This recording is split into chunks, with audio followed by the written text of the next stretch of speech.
In today's video, I'm going to teach you how to add a recovery email address to your Gmail account. This is an essential step because securing access to your Google account protects not only your emails, but also every Google service connected to it. Having a recovery email can help you regain access swiftly if you ever forget your password or get locked out of your account. Let's begin by making sure you're logged into your Gmail account. Once you're on the Gmail homepage, look to the top right corner of your screen. You'll notice a small circle that represents your profile icon.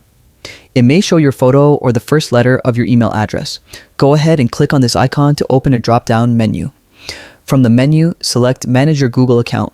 This will take you to your main account settings, where you can adjust everything from privacy controls to your personal information. Once the page loads, turn your attention to the menu on the left side and click on Personal Info. Under the Personal Info section, you'll see a heading called Contact Info.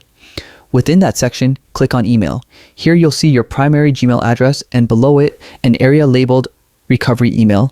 This is where you'll add your backup address. Click Add Recovery Email and a dialog box will appear asking for your desired recovery address. Enter an email that you check frequently and always have access to. This is important as it's how you'll recover your Google account if anything ever goes wrong. Once you've typed in your recovery email, click Verify. Google will immediately send a verification message to the address you just entered. Go to that inbox and open the email from Google. Inside, you'll find a verification link or a code.